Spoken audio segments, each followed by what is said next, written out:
सुप्रभात बच्चों। आज हम पढ़ेंगे पाठ 18 चुनौती हिमालय की। चलिए पढ़ते हैं पाठ 18 चुनौती हिमालय की।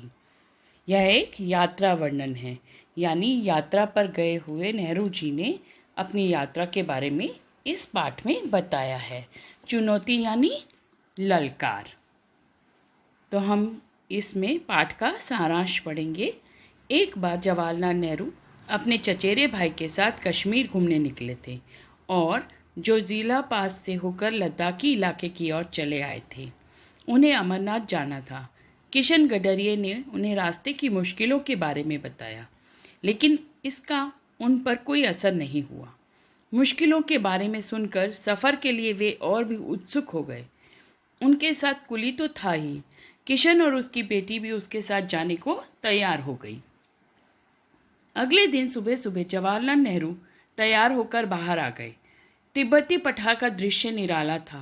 दूर दूर तक वनस्पति रहित उजाड़ चट्टानी इलाका दिखाई दे रहा था। सर्द हवा के झोंके हड्डियों तक ठंडक पहुंचा रहे थे।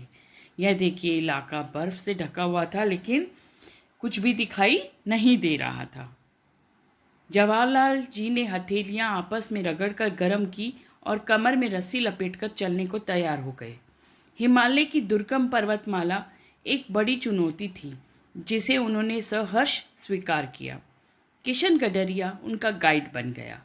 जवाहरलाल ने 8 मील की चढ़ाई चढ़नी शुरू कर दी।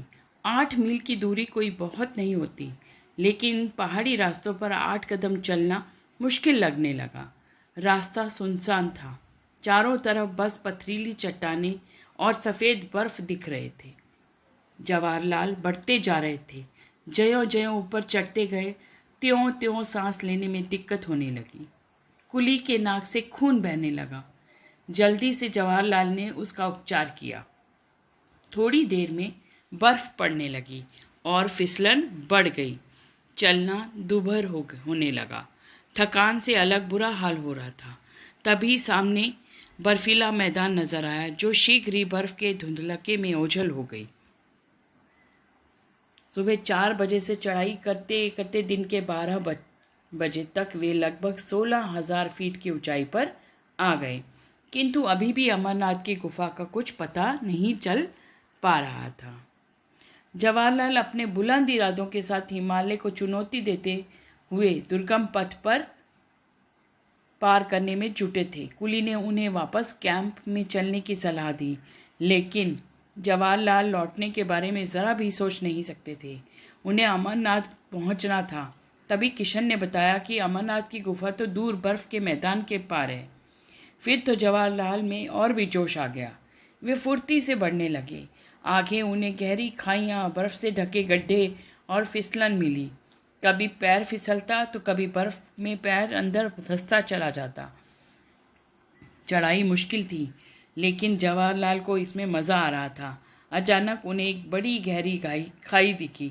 इसके पहले कि वे संभलते, देखिए, गहरी बर्फ से ढकी हुई पहाड़ियाँ और गहरी खाइयाँ। लड़खड़ाकर खाई में गिर पड़े। रस्सी से बंधे हुए हवा में लटकने लगे। रस्सी ही उनका एकमात्र सहारा थी, जिसे वे कसकर पकड़े थे। साथ के लोगों ने रस्सी खींचकर उन्हें बाहर निकालने की बात सोची, लेकिन जवाहरलाल ने उन्हें ऐसा नहीं करने दिया। उन्होंने खाई की दीवार से उभरी चट्टान को मजबूती से पकड़ लिया और पथरीले धरातल पर पैर जमा लिए। पैरों तले धरती के एहसास से जवाहरलाल की हिम्मत बढ़ गई। फिर स्वयं के प्रयास और कुली एवं किशन के सहयोग से वे किसी तरह ऊपर पहुंच गए। कपड़े झाड़कर वे फिर चलने को तैयार हो गए, लेकिन आगे गहरी और चौड़ी खाइयों की संख्या बहुत थी। खाइयाँ पार करने का उचित सामान भी किसी के पास ना था। इस कारण जवाहरलाल को अमरनाथ तक का सफ़र अधूरा छोड़कर वापस लौटना पड़ा। धन्यवाद बच्चों। आपका दिन शुभ हो।